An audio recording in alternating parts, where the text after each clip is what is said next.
le journal. Mardi 13 décembre 2022, mesdames et messieurs, bienvenue dans cette grande édition du journal sur Mandico Télévision. D'abord, le titre de votre journal.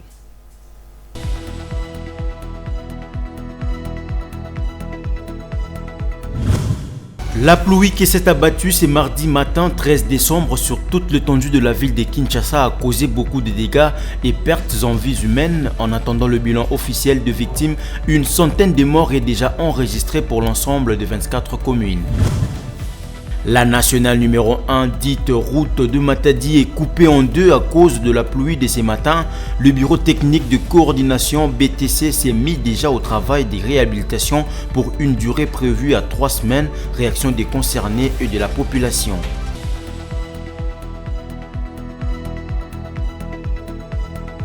Comme annoncé au sommaire, le dégât de la pluie diluvienne qui s'est abattue dans la ville de Kinshasa ce mardi 13 décembre est loin de finir vu le nombre de victimes. C'est le cas d'une famille habitant le quartier Mayo, village dans la commune de Mongafula, qui vient de perdre au total 4 enfants. Élément de reportage signé Ranta Luyela.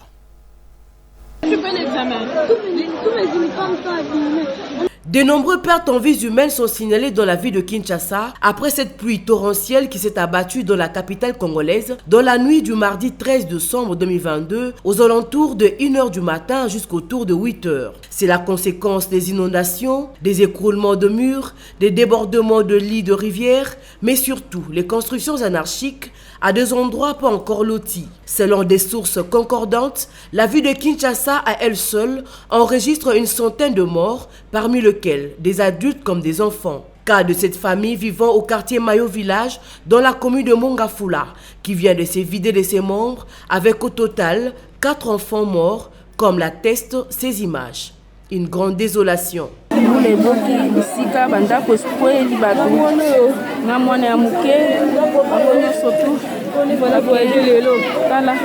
C'est la même scène qui s'est produite dans certains autres quartiers et municipalités de la ville de Kinshasa. L'heure est à présent à attendre la communication officielle de l'hôtel de ville de Kinshasa. 8 morts et des dégâts matériels importants, c'est le bilan de la pluie qui s'est abattue la nuit du 12 au 13 décembre au quartier Congo dans la commune de Ngalima. Une situation due au désordre urbanistique que connaît cette partie de la capitale Kinshasa. Un reportage de Maître Kishedek, Kibonge et Vitempanzu. Ici, nous sommes dans le quartier Congo sur l'avenue Kebenila dans la commune de Ngalima. C'est un constat amer fait après la pluie qui a arrosé l'ensemble de la ville, laissant en son passage désolation matérielle et mort d'hommes. Tenez, 8 morts sont enregistrés dans ce quartier. Une situation que les habitants du coin déplorent parce que cela est arrivé pendant que tout le monde dormait et avait droit au sommeil. Venir s'occuper vraiment s'ils ont ces soucis-là, d'aider surtout qu'un vieux papa comme ça, il ne fait rien, c'est un handicapé. S'il y a secours vraiment aux autorités de venir en aide pour aider un peu la famille. Parce qu'ils n'ont rien récupéré.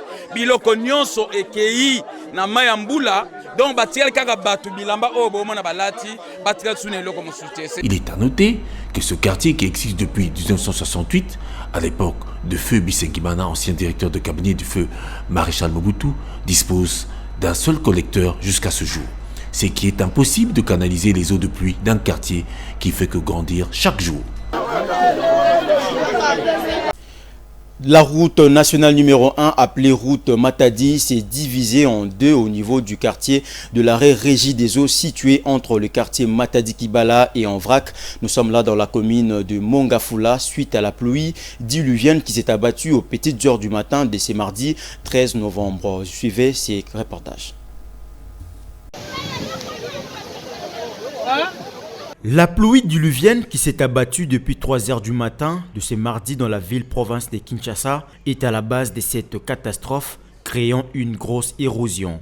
Cette route est très capitale pour la ville de Kinshasa en ce qui concerne l'approvisionnement en produits de consommation en provenance de la province du Congo central. Le gouvernement est appelé à faire diligence pour réparer cette route, sinon Kinshasa et même la province du Congo central passeront des temps durs. Impossible pour les camions en provenance du Congo central d'atteindre Kinshasa, l'inverse non plus n'est plus possible. Par ailleurs, selon quelques témoins contactés, ils ont confirmé bel et bien de morts d'hommes, même si à l'heure actuelle, il est difficile de confirmer le nombre exact. Il s'y est de rappeler que cette route desserve la ville de Kinshasa en produits de consommation en provenance de la province du Congo central.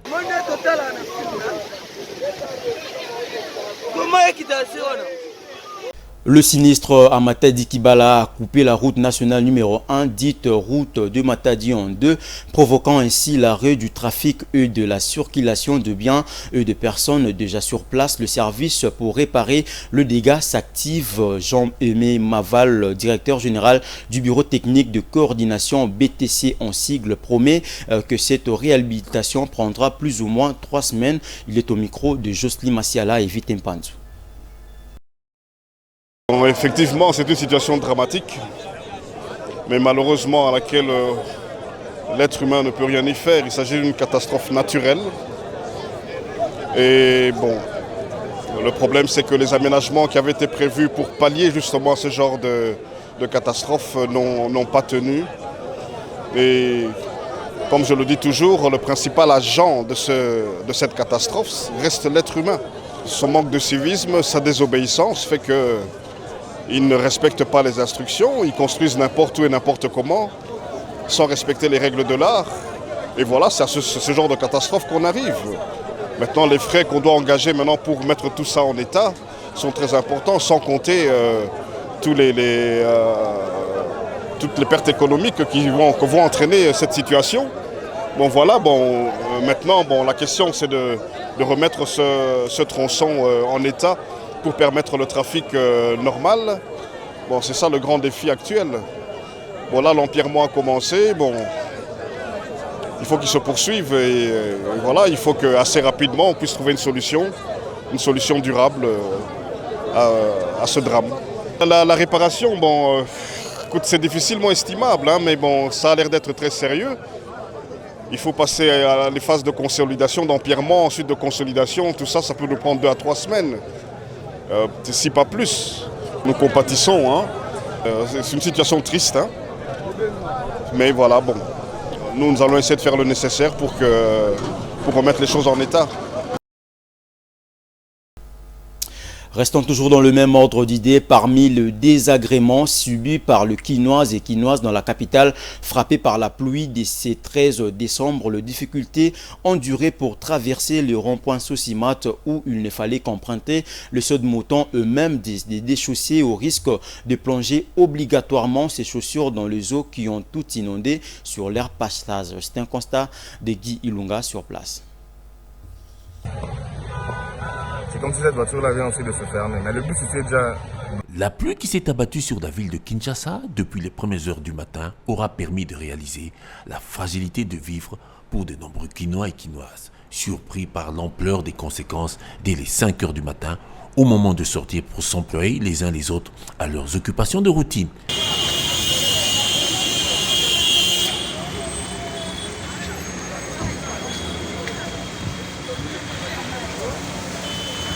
Au-delà des victimes par centaines en ce qui concerne les dégâts de l'environnement et habitat, les usagers de la circulation ont souffert ce mardi 13 décembre, qui devra à coup sûr figurer dans la sombre chronologie des sinistres de la capitale.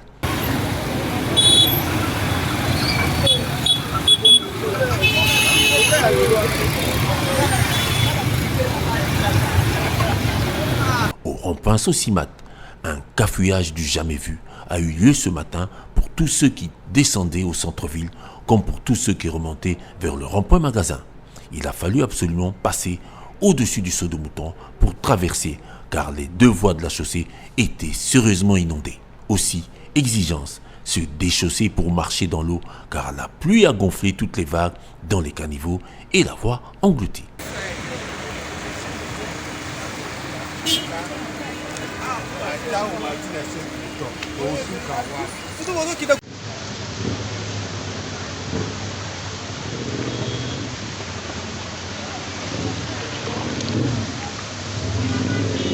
La réponse est à l'image des inondations qui ont paralysé la circulation des piétons et des conducteurs des automobiles et des motos qui en ont profité pour tripler le prix des courses.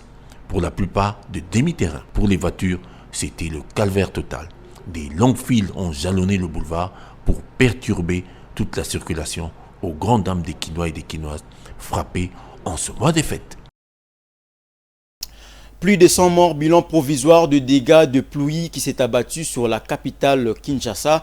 Une situation due à un désordre que connaît la capitale sur le plan urbanistique, un domaine où l'on construit n'importe quand sans la permission des autorités compétentes. On fait le tour du capitale pour vous donner le bilan provisoire sur l'ensemble de cette capitale. Suivez.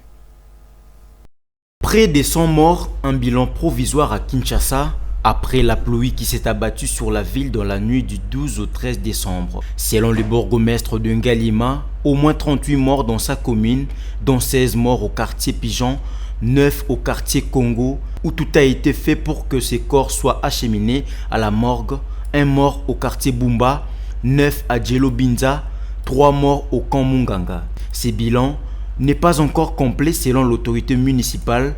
Les constructions anarchiques sont à la base de tous ces dégâts que connaît la population de cette commune. Les gens construisent même là où on n'a pas encore donné l'autorisation de construire et ils n'ont aucun document, déplore le bourgmestre de Ngaliema. Plus de 30 morts à Mongafula, 2 à Kimwenzagar, 4 à Matadimayo, vers Cité Pumbu, 11 à Matadikibala, 11 à Sonfil et 4 vers Moussango, 7 dans un autre quartier.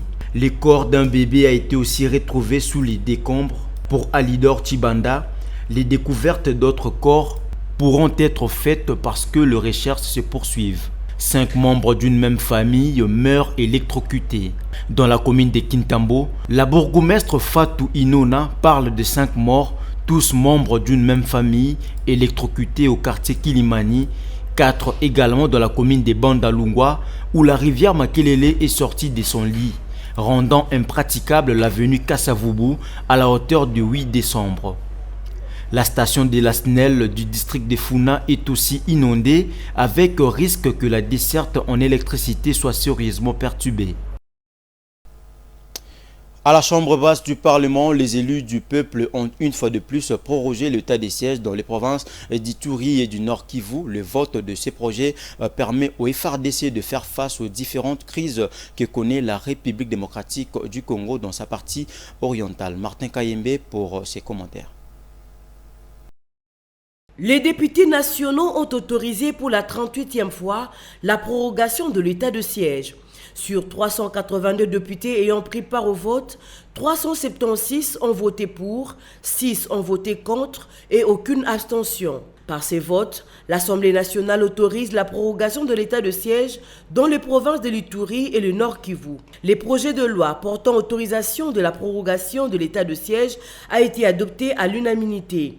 Et ce, après la présentation de l'économie de texte de loi par Amato Bouyabouziré, vice-ministre de la Justice en l'absence de son titulaire. Celui-ci se justifie dans le but de répondre aux besoins de paix et de sécurité longtemps troublés par les armes dans la partie est du territoire national.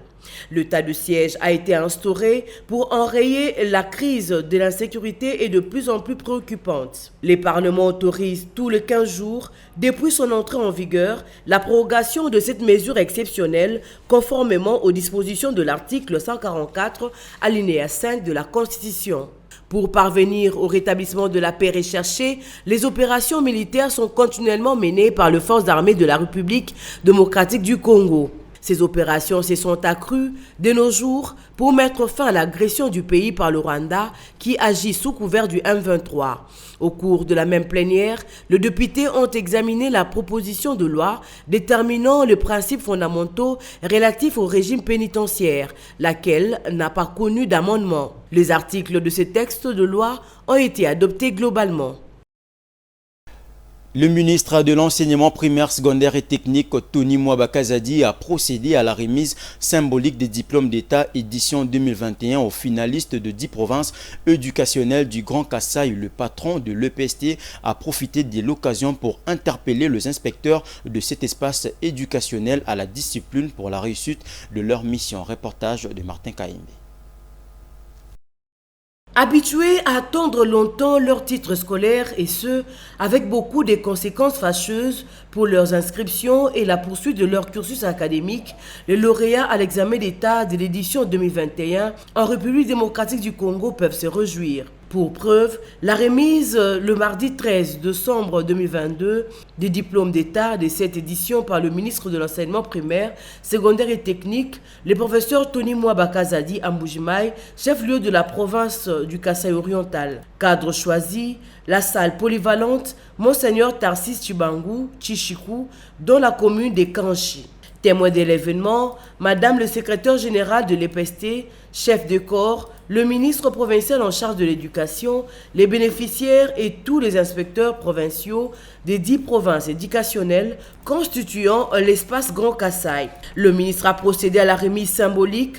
À son tour, l'inspecteur général de l'EPST, Jacques Odia Moussoungaï, a indiqué que 80% de ces diplômes ont été rédigés et remplis. Il n'en reste que 20%. Les non remplis se justifient par le manque de fiches de finalistes qui ne sont pas parvenus au centre de rédaction de l'inspection générale à Kinshasa. Pour 2023, l'inspection générale de l'EPST n'attend pas se faire prier pour l'envoi de ces fiches dont la date limite est fixée à la fin de ce mois.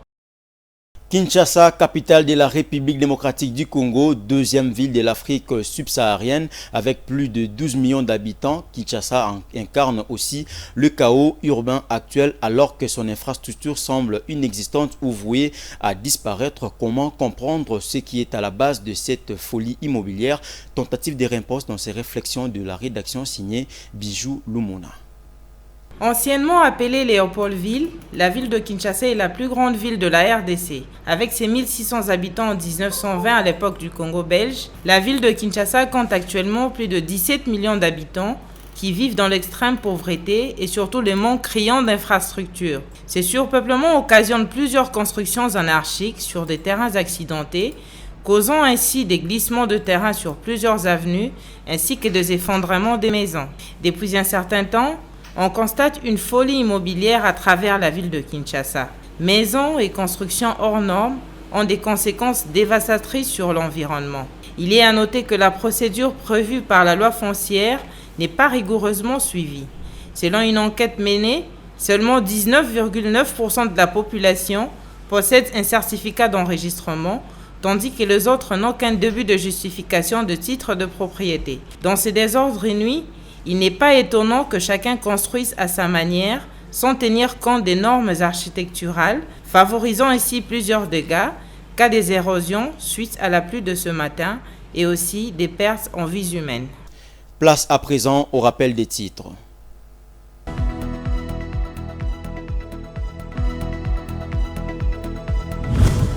La pluie qui s'est abattue ce mardi matin 13 décembre sur toute l'étendue de la ville de Kinshasa a causé beaucoup de dégâts et pertes en vies humaines. En attendant le bilan officiel de victimes, une centaine de morts est déjà enregistrée pour l'ensemble de 24 communes. La nationale numéro 1, dite route de Matadi, est coupée en deux à cause de la pluie de ce matin. Le bureau technique de coordination BTC s'est mis déjà au travail des réhabilitations pour une durée prévue à 3 semaines. Réaction des concernés et de la population.